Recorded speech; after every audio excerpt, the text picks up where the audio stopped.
Recording. नमस्कार बच्चों, तो स्वागत है आप सभी का rank plus NEET Hindi medium channel पर। और मैं हूं आपका अपना बायोलॉजी एडुकेटर हिमांशु अग्रवाल। और आज है रक्षाबंधन, तो सभी को रक्षाबंधन की शुभकामनाएं। और मैं चाहता हूं कि आप लोगों का ये जो प्यार का बंधन है ये इतना अच्छा हो कि कोई भाई कोई बहन जो भी नीट की तैयारी कर रहे हैं उनका नीट 2025 में बहुत अच्छी रैंक के साथ सिलेक्शन होना चाहिए। और आपको पता है, जैसे कि हम डेली एक छोटे समय में एक बहुत इंपॉर्टेंट टॉपिक पढ़ते हैं, तो आज का हमारा टॉपिक है लिंग निर्धारण। क्या टॉपिक है बच्चों? लिंग निर्धारण माने सेक्स डिटर्मिनेशन। तो लिंग निर्धारण क्या होता है, सबसे पहले तो ये बात पता करनी बहुत ज़रूरी है ना। तो हमारा टॉपिक है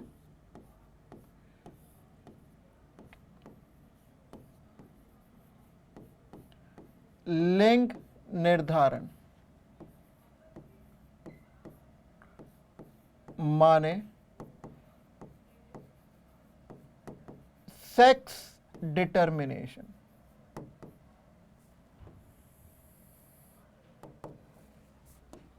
तो इसका मतलब क्या होता है? इसका मतलब होता है एक जनसंख्या में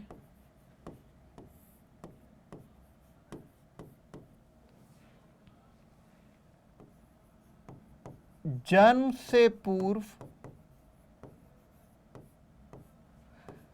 किसी जीव का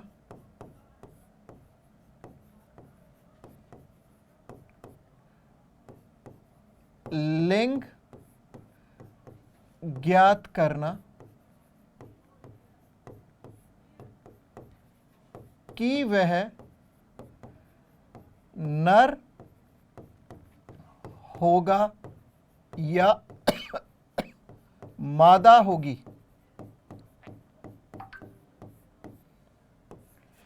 को लिंग निर्धारण कहते हैं। को लिंग निर्धारण कहते हैं।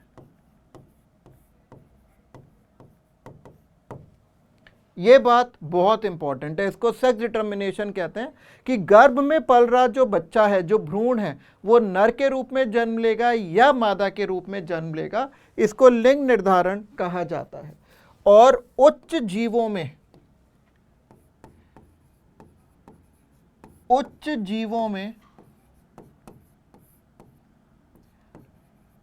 लिंग का गुणसूत्रीय निर्धारण होता है। कैसा निर्धारण होता है? लिंग का गुणसूत्रीय निर्धारण होता है, माने क्रोमोसोमल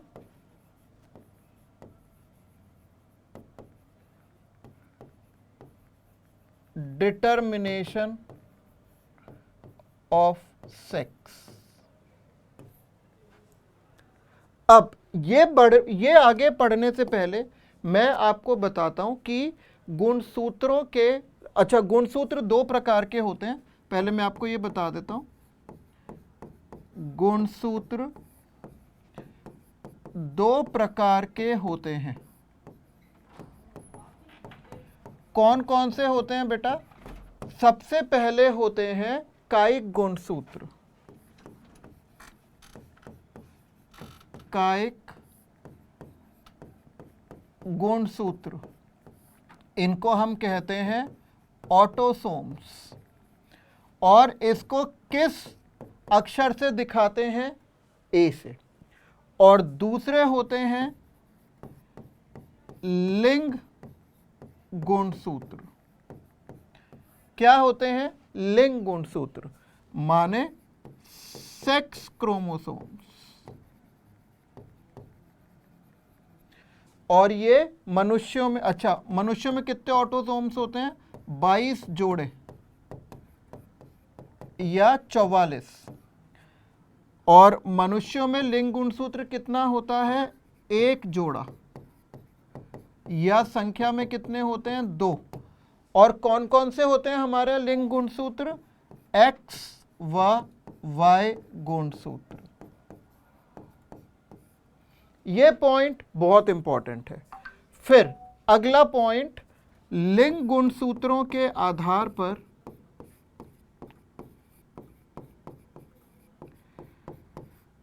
लिंग गुणसूत्रों के आधार पर जीव 2 प्रकार के होते हैं। जीव 2 प्रकार के होते हैं।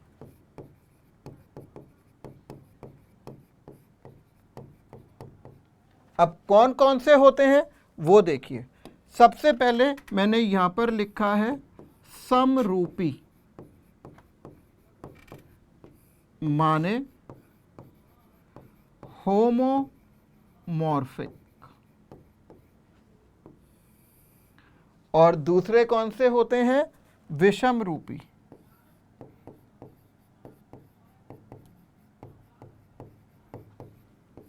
माने हीट्रोमॉर्फिक। ये जो समरूपी होते हैं ना, समरूपी में दोनों लिंग गुणसूत्र, दोनों लिंग गुणसूत्र एक ही प्रकार के होते हैं। एक ही प्रकार के होते हैं। उदाहरण,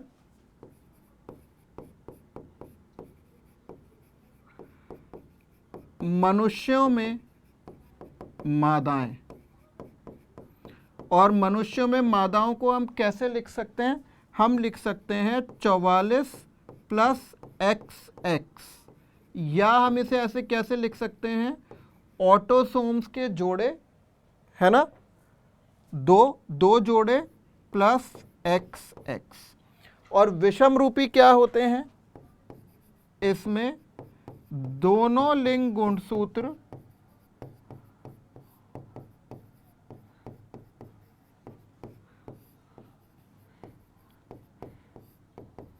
अलग अलग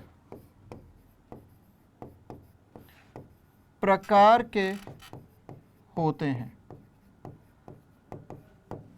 दोनों लिंग गुणसूत्र जो हैं वो अलग अलग प्रकार के होते हैं। उदाहरण,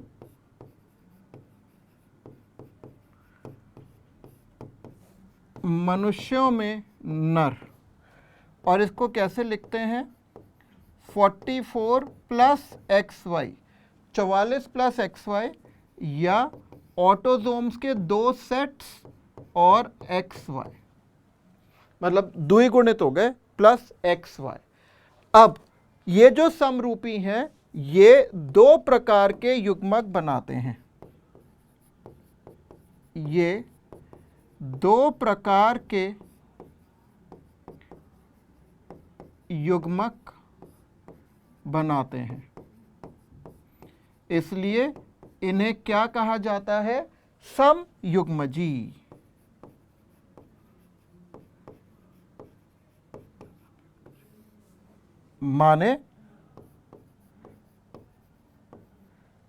माने होमोगैमेटिक।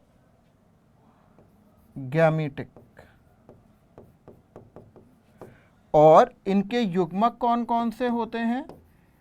इनके युग्मक होते, सॉरी, ये 2 प्रकार के युग्मक नहीं बनाते हैं, सॉरी बेटा, समयुग्मजी हैं तो ये एक प्रकार के युग्मक बनाते हैं। इनके युग्मक क्या होंगे? A + X, माने ऑटोसोम्स प्लस X तथा ऑटोसोम्स प्लस X। और ये 2 अलग अलग प्रकार के, ये 2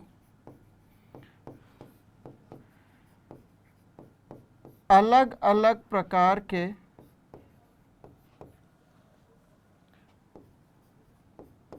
युग्मक बनाते हैं। तो इनको हम क्या कहेंगे? विषम युग्मजी। माने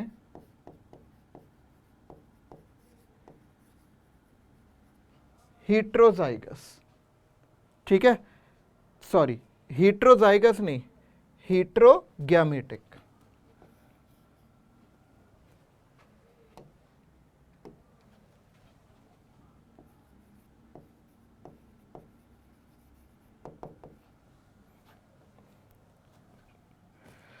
तो इसके युग्मक क्या होंगे?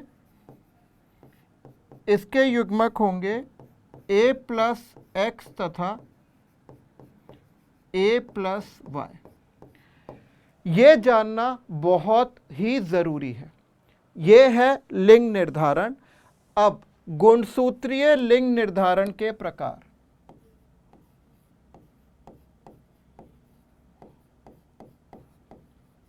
गुणसूत्रीय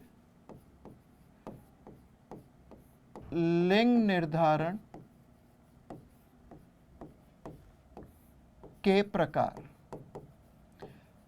5 प्रकार के होते हैं बेटा। उसमें से हम 4 तो यहां पर पढ़ेंगे, 5 प्रकार, जिसमें से 4 तो हम अभी पढ़ेंगे और अगले पेज में 5 पढ़ेंगे। तो इसके लिए सबसे पहले हमें बनानी है एक टेबल। टेबल बनाएंगे ना तो बहुत आसान रहेगा पढ़ना। क्रमांक, संख्या, फिर लक्षण। ठीक है, फिर 4 प्रकार मैं आपको बता देता हूं। एक्स वाई विधि,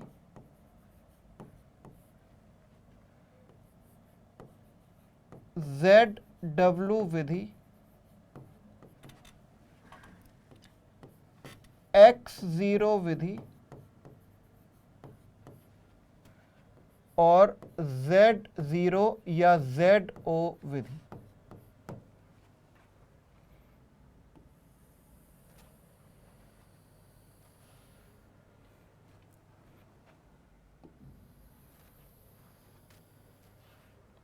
अब बेटा पॉइंट नंबर 1,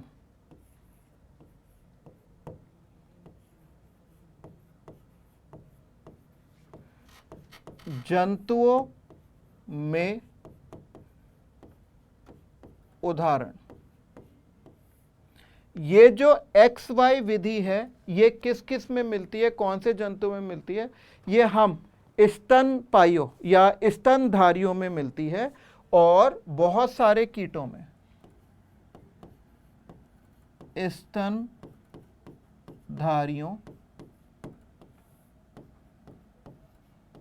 एवं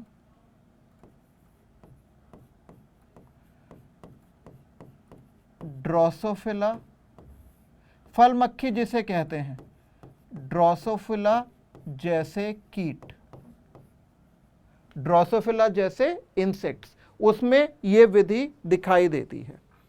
पॉइंट नंबर 2,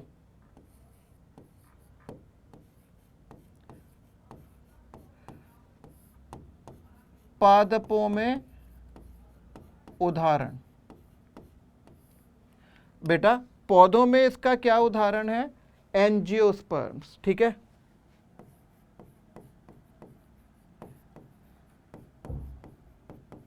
एंजियोस्पर्म्स जैसे। ये पूछा गया है जो मैं आपको उदाहरण लिख रहा हूं जिसका नाम है मिलेंड्रियम। मिलेंड्रियम, मिलेंड्रियम का दूसरा नाम है लाइकनेस।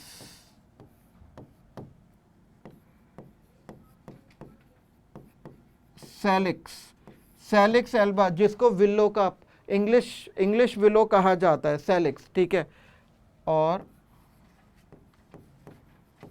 कॉक्सीनिया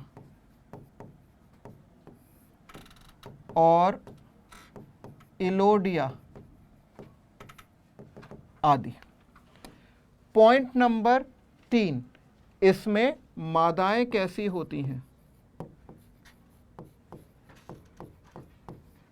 मादाएं होती हैं समरूपी,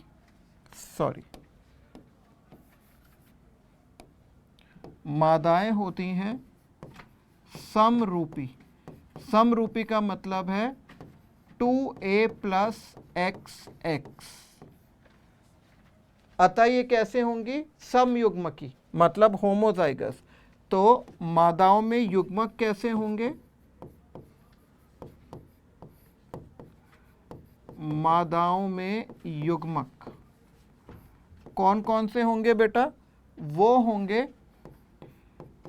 a प्लस एक्स तथा a प्लस एक्स। नेक्स्ट, नर। नर कैसे होंगे? इनमें नर होंगे विषम रूपी।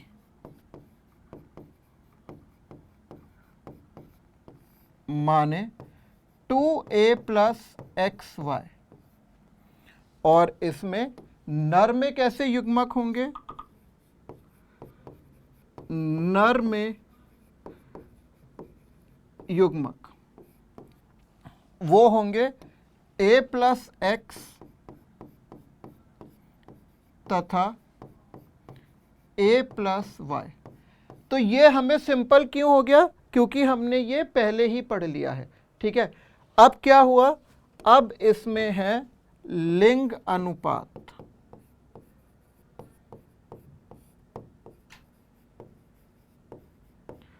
लिंग अनुपात क्या होगा बेटा? लिंग अनुपात होगा 1:1। माने हर बार नर या मादा संतान होने की संभावना कितनी होगी? 50%। और इसमें है एक विशेष बिंदु।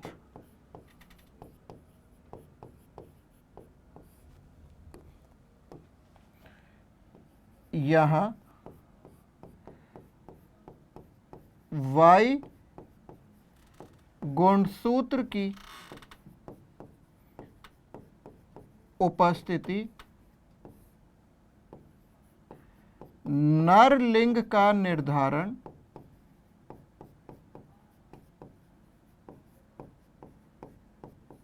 करती है।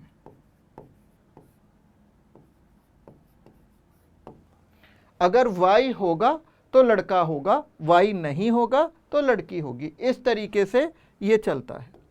अगला है बच्चों ZW विधि। ZW विधि किसमें होती है? कुछ पक्षियों में, माने कुछ बर्ड्स में, सरीसृपों में व मछलियों में।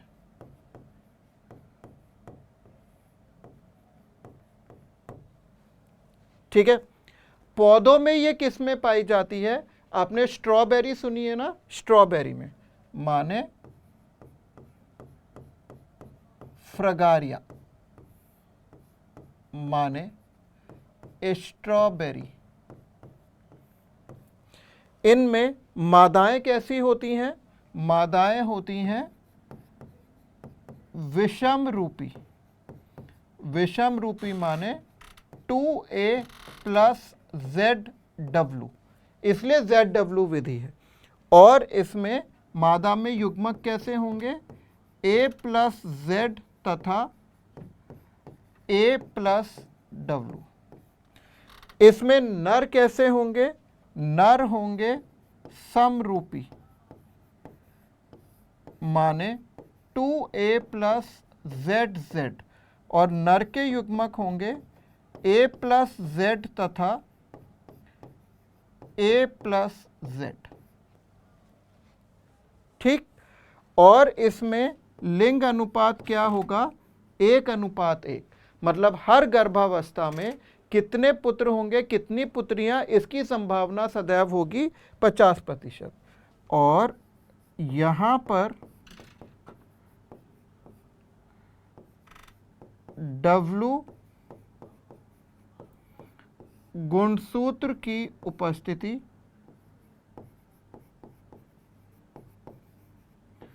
मादा लिंग का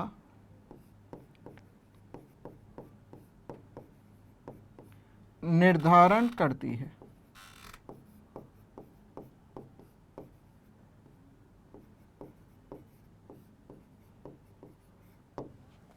डन, मादा लिंग का निर्धारण करती है।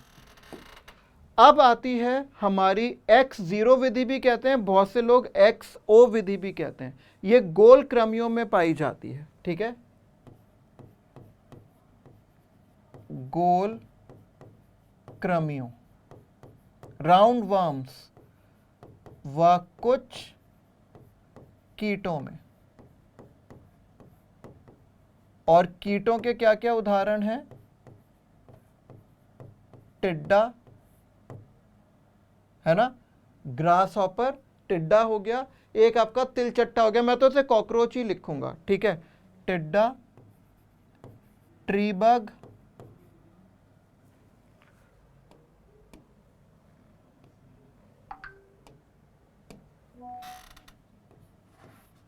व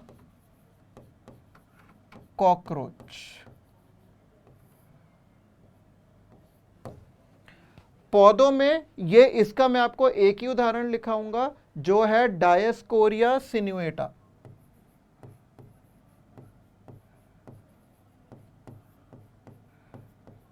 डायस्कोरिया सिनुएटा। इसमें जो मादाएं होती हैं वो हमारी तरह होती हैं समरूपी, माने 2a + XX, इसलिए उसमें युग्मक क्या होंगे? a + x तथा a + x। और जो नर होते हैं वो होते हैं विषम रूपी, माने 2a + x0। x0 का मतलब है एक x गुणसूत्र कम है, तो इसमें युग्मक होते हैं a + x तथा a + 0। इसमें भी लिंग अनुपात 1:1 होता है, माने नर या मादा बच्चों के पैदा होने की संभावना 50-50% ही होती है। फिर यहां पर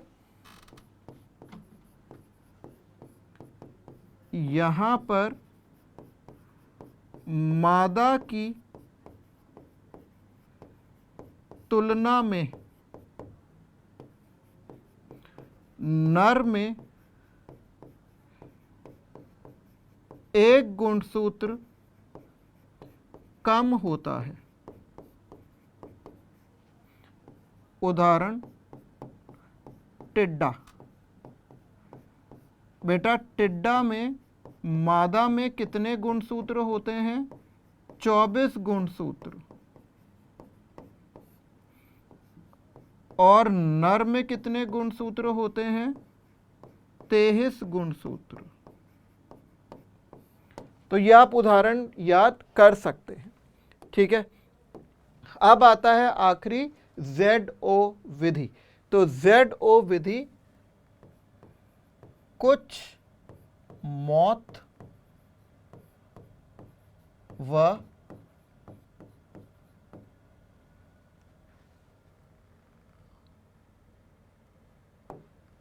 तितलियों में।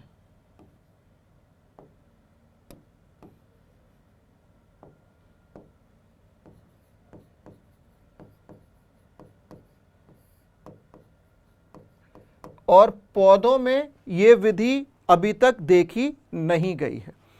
अब इसमें जो मादाएं होती हैं वो होती हैं विषम रूपी, माने 2a + ZO।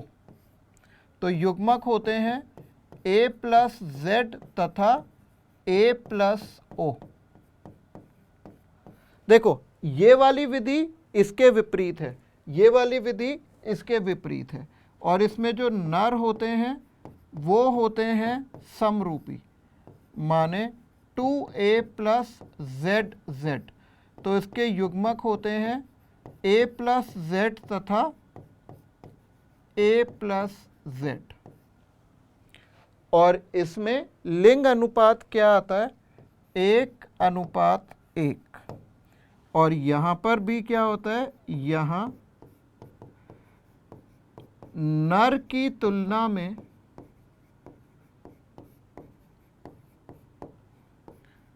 मादा में एक गुणसूत्र कम होता है।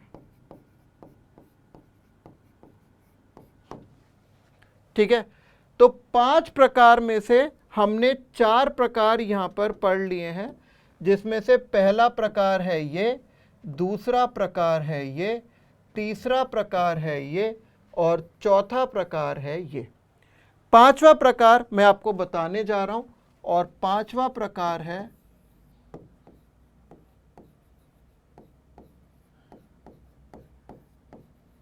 एक गुणिता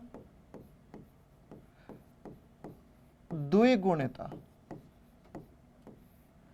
माने हैप्लोडिप्लॉइडी।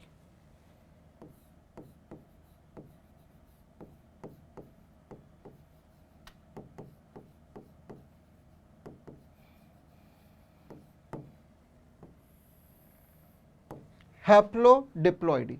और ये बेटा जो हैप्लोडिप्लॉइडी है, इसको हम और क्या नाम से जानते हैं? इसको हम कहते हैं मधुमक्खी विधि। क्या कहते हैं बेटा? मधुमक्खी विधि कहते हैं। तो इसको हमने बोला है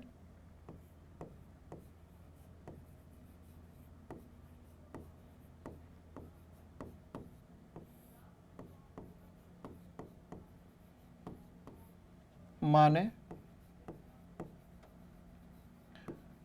हनी बी मेथड।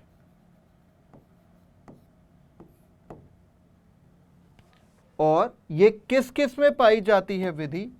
ये विधि पाई जाती है मक्खियों,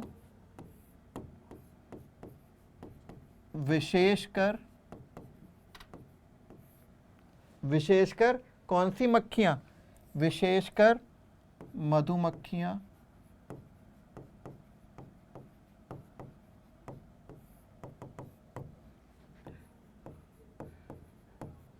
सफेद चींटियां, वाइट एंट्स जिनको हम दीमक कहते हैं, आदि। और इस विधि में क्या होता है बेटा? इस विधि में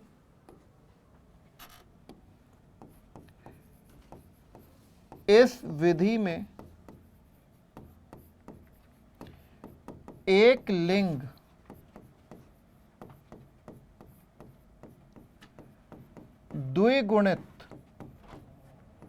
द्विगुणित माने 2n होता है,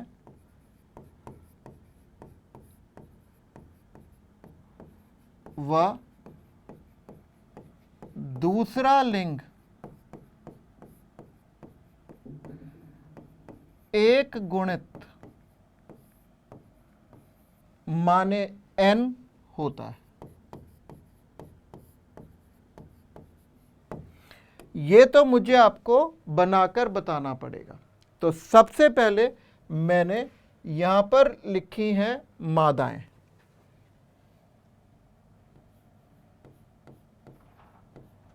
मादाएं माने फीमेल्स।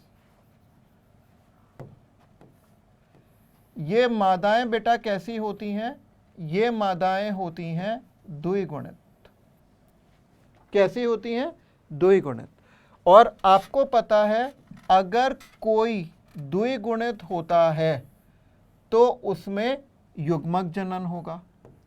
युग्मक जनन कैसे होगा वो मैं आपको बता देता हूं, इसी कलर से लिख देते हैं।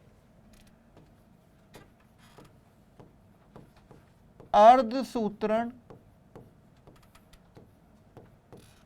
द्वारा युग्मक जनन। मियोसिस होगी, मियोसिस के द्वारा युग्मक जनन होगा। ये बना पहला प्रकार का युग्मक। और वो बना दूसरा युग्मक।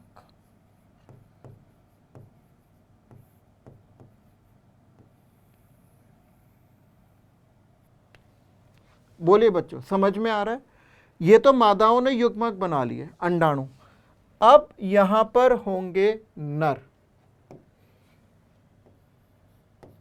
नर माने मेल्स, ये होते हैं अगुणित। तो इनमें भी युग्मक बनता है।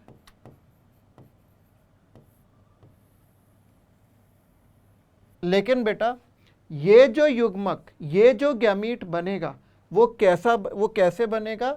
ये बनेगा समसूत्रण द्वारा। समसूत्रण द्वारा युग्मक जनन। क्योंकि जो जनक है वो अगुणित है, तो अगुणित में न्यूनकारी विभाजन तो हो नहीं सकता, उसमें सदा क्या होगा? समसूत्री विभाजन। और ये दोनों युग्मक कैसे बने हैं? अगुणित। अब निषेचन होगा। निषेचन होगा इसमें और इसमें। तो यहां लिख दिया मैंने निषेचन माने सिनगैमी माने फर्टिलाइजेशन। और इससे क्या बना?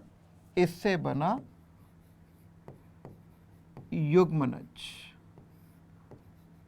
माने जाइगोट। और ये कैसे होंगे? द्विगुणित। कैसे होंगे? देखो ब्लिंक हो रहा है, 1 मिनट।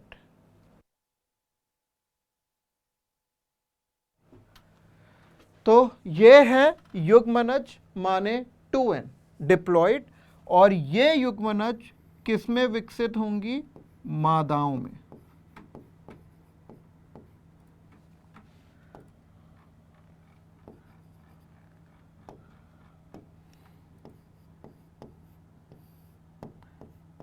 माने फीमेल्स।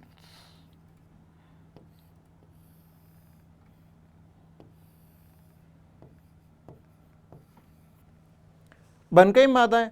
अब इन मादाओं की स्टोरी यहां पर रोकते हैं। मादाएं हमेशा द्विगुणित होती हैं। अब यहां पर 2 प्रकार के युग्मक बने थे। तो एक युग्मक ने तो निषेचन कर लिया, एक युग्मक ने सीधे सीधे बड़े होकर क्या बन गए? नर माने मेल्स। और ये कैसे विकसित हुए? बिना निषेचन। बिना निषेचन परिवर्धन। और इसको क्या कहते हैं? इसको कहते हैं अनिषेक जनन माने पार्थिनोजेनेसिस। क्या कहते हैं? पार्थिनोजेनेसिस माने अनिषेक जनन। अब ये जो मादाएं हैं, ये मादाएं 2 प्रकार की होंगी। तो 4 से 5 मादाएं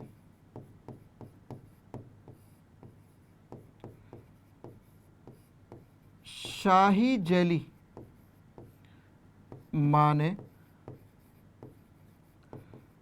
रॉयल जेली का भक्षण करेंगी। ये किसे खाएंगी? रॉयल जेली को खाएंगी। और बाकी जो बची हुई हैं शेष मादाएं सामान्य भोजन, और उस सामान्य भोजन का क्या नाम है? मक्खी की रोटी माने बी ब्रेड, सामान्य शहद होता है, बी ब्रेड को खाएंगी।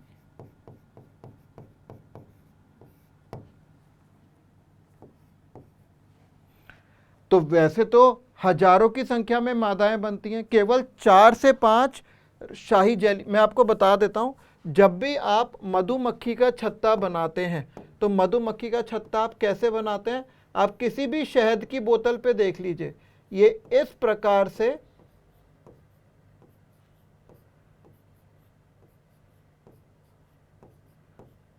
छत्ता बना होता है। जो सबसे बीचों बीच जो कमरा होता है वो सबसे बड़ा होता है और इसमें क्या भरी होती है, शाही जेली। तो शाही जेली को खाकर जो मादाएं हैं वो आकार में बड़ी हो जाती हैं, सुंदर हो जाती हैं और इनको हम कहते हैं रानियां।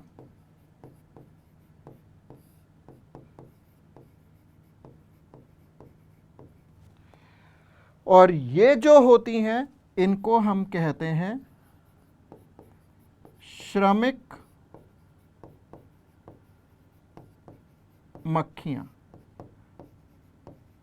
माने वर्कर बीज।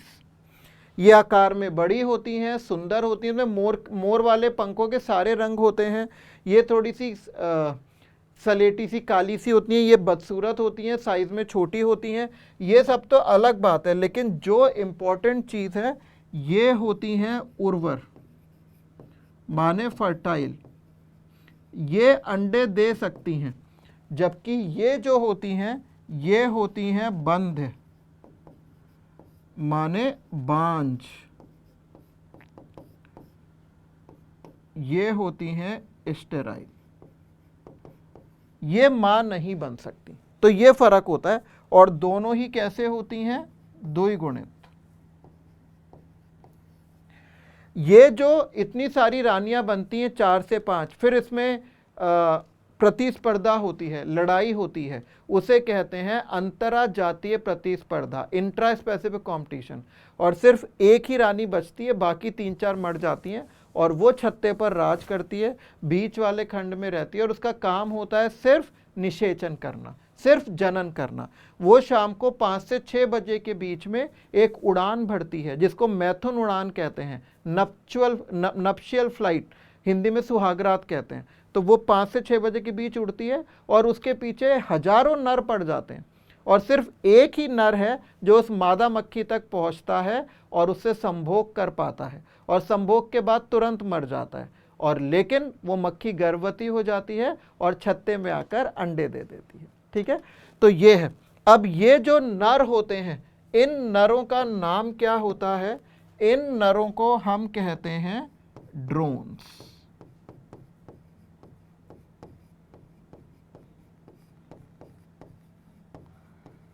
ये अगुणित होते हैं लेकिन ये उर्वर होते हैं।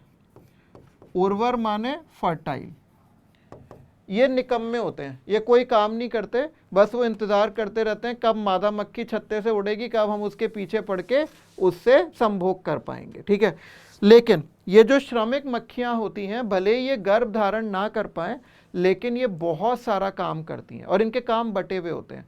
कुछ मक्खियाँ फूलों से पराग इकट्ठा करती हैं, मकरंद, और उनको आके शहद बनाती हैं। शहद होता क्या है, सामान्य भाषा में मैं बोलूँगा तो खाना मत छोड़ देना, उसे कहते हैं मधुमक्खियों की उल्टी, क्योंकि उसमें पराग होता है, फूलों का रस होता है और उनकी लार ग्रंथियां, सब मैक्सिलरी ग्लैंड्स का स्त्राव होता है। लेकिन वो मधुमक्खी हमेशा शाकाहारी होती है, कभी सड़ी गली चीज़ों पे, खून पर, लाशों पर नहीं बैठती, इसलिए ये ह्यूमन फ्रेंडली और शहद पूरी तरीके से उच्च गुणवत्ता वाला होता है। भाई आप गाय का, भैंस का दूध भी तो पीते हैं ना, वो भी तो स्तन ग्रंथि का उत्पाद है। और स्तन ग्रंथि क्या है, रूपांतरित श्वेत ग्रंथि, मतलब पसीने की ग्रंथि का एक रूपांतरण है। तो जैसे हम गाय का दूध पीते हैं वैसे ही मधुमक्खी का द्वारा बनाया हुआ शहद पीते हैं। तो इसमें कोई मतलब ऐसा नहीं है कि ये सुनकर आप शहद खाना छोड़ दो, क्योंकि आयुर्वेदिक औषधि तंत्र में, आयुर्वेदिक औषधि सिस्टम में तो ज़्यादातर दवाइयों को शहद में मिलाकर ही लेना बताया जाता है। तो ये समझ में आया अच्छे से। अब एक पॉइंट और है इसके बारे में कि इस विधि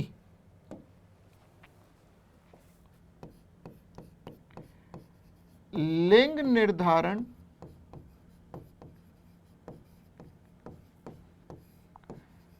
कि इस विधि में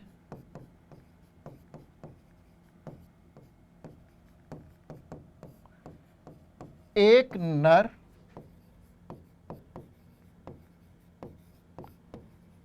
कभी भी पुत्र का पिता व पौत्र का दादा नहीं बन सकता।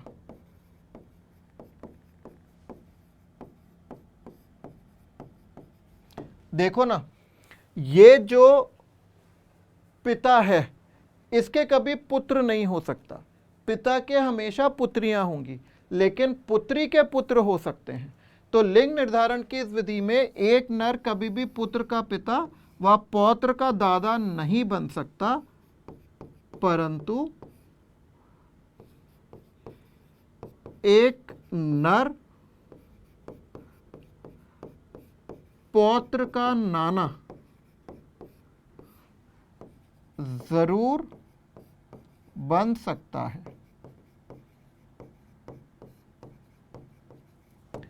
देखो, ये नर है ना, नर के बेटी होगी और फिर बेटी के बेटा हो जाएगा, मतलब नाना जी बन सकते हैं लेकिन दादाजी नहीं बन सकते। तो ये है लिंग निर्धारण की 5वीं विधि। अब एक आखिरी छोटा सा टॉपिक है,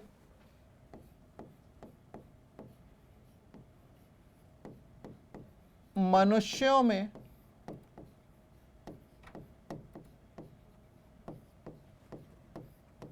लिंग निर्धारण।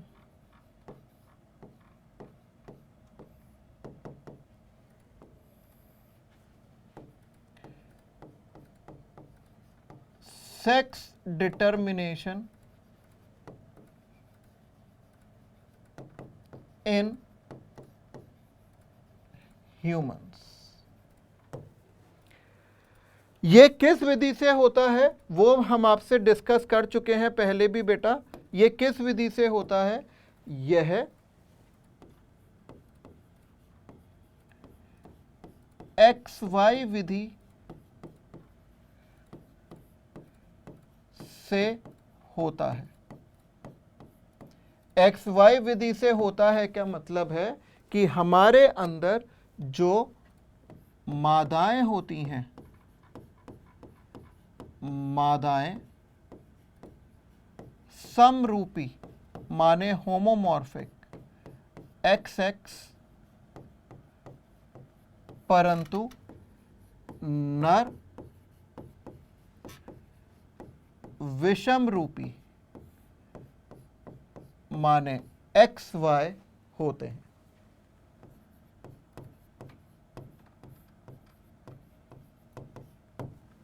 ठीक, अब मैं बनाता हूं यहां पर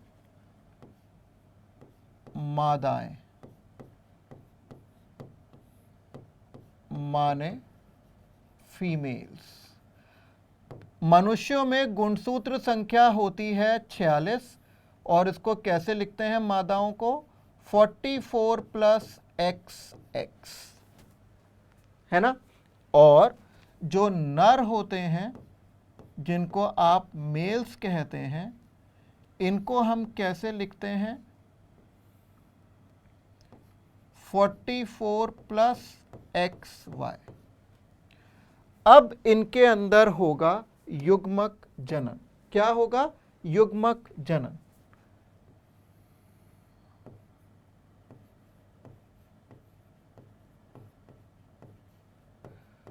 अर्धसूत्रण माने मियोसिस द्वारा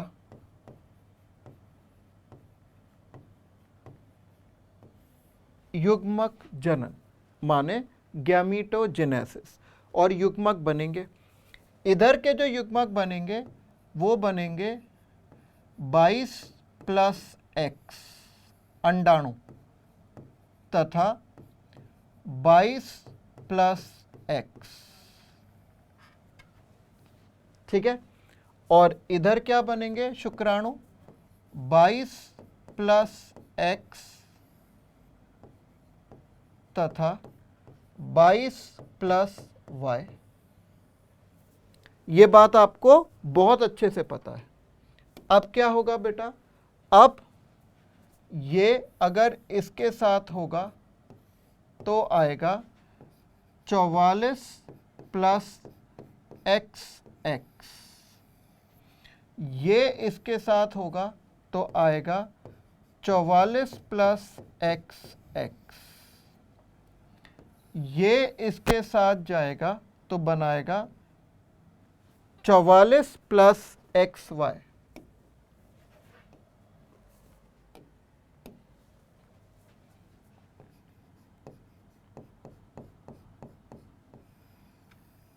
और ये इसके साथ जाएगा तो बनाएगा 44 प्लस एक्स वाई।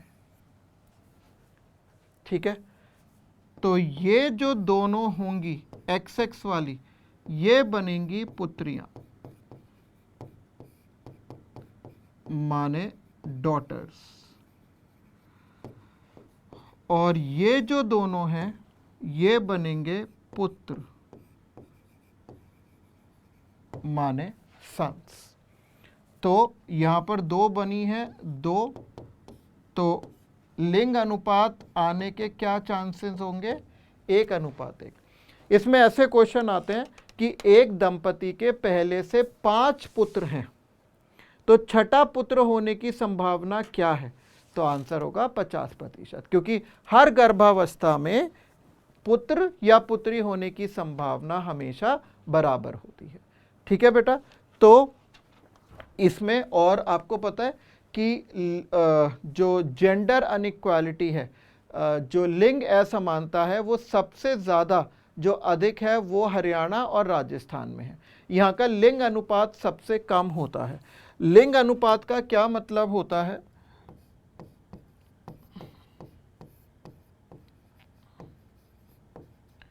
लिंग अनुपात का मतलब होता है प्रति 1000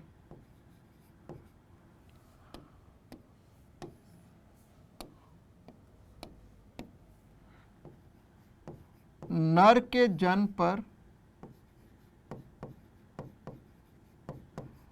मादाओं की संख्या। बहुत सारे लोग जो हैं वो पहले क्या करते थे, अल्ट्रासाउंड से और विधियों से पता लगा लेते थे कि गर्भ में पल रहा भ्रूण नर है या मादा, और अगर वो मादा होती थी तो उसका गर्भपात करा देते थे। इसको फीमेल फीटिसाइड कहते थे। और अगर नर होता था तो उसको जन्म देते थे। बहुत सारी कुरीतियां चली आ रही थी। कुछ राज्यों में लड़की को पैदा होते ही उसको मिट्टी में दबा देते थे ताकि वो मर जाए, क्योंकि लड़की हमारे समाज में एक बोझ मानी जाती थी। लेकिन अब ऐसा बहुत लोगों के साथ नहीं है। लोग पढ़े लिखे हो रहे हैं और उनको बहुत अच्छे से पता चल गया है कि अगर बेटी ही नहीं होगी तो अगली पीढ़ी बढ़ेगी ही नहीं। अगर बेटी को जन्म नहीं देंगे तो अपने बेटों की शादी किससे करके लाएंगे। तो ये समझदारी आ रही है। और अब धीरे धीरे हर जनगणना में, जैसे अब की 2021 की तो जनगणना हुई नहीं थी कोविड के कारण, तो 2023 तक सारे आंकड़े आए तो जो लिंग अनुपात है वो 827 से बढ़कर 840 को क्रॉस कर चुका है। मतलब प्रति 1000 लड़कों पर 840 लड़कियां हैं। लेकिन अभी भी हमें समझना है और चीज़ों को, ये सब हम पढ़ेंगे 12वीं का जो चैप्टर है आपका जीव और जनसंख्या, उसमें कि समझना पड़ेगा, लड़कियों को इम्पोर्टेंस देनी पड़ेगी ताकि लिंग अनुपात जो है वो बढ़ जाए और लड़के लड़कियों का अनुपात कम से कम बराबर हो जाए। सबसे अच्छा लिंग अनुपात हमारे देश में केरल का है, 900 से ऊपर है, 933 के करीब है। तो ये सब किसके कारण है, साक्षरता के कारण। तो बच्चों, आज के लिए हमने बहुत अच्छा टॉपिक पढ़ा है और मैं चाहता हूं कि आप ये एक एक करके टॉपिक पढ़ें, नोट्स बनाएं और अगला टॉपिक भी जो है जो हम कल मिलेंगे उसमें भी हम एक आनुवांशिकी का टॉपिक लेंगे। तो बहुत अच्छे से पढ़ते रहिए, इन टॉपिक्स में से क्वेश्चंस आते हैं और ये वाले जो टॉपिक्स हैं ये कई सारे चैप्टर्स में छुपे हुए हैं, कुछ कुछ अलग अलग चैप्टर्स में से भी पूछा जाता है। तो ये आप अच्छे से पढ़ें, क्वेश्चंस करें और हमसे डाउट्स पूछें। तो बच्चों आज के लिए इतना ही, पढ़ते रहिए, मिलेंगे कल इसी समय पर 11 बजे। तब तक के लिए ऑल द बेस्ट।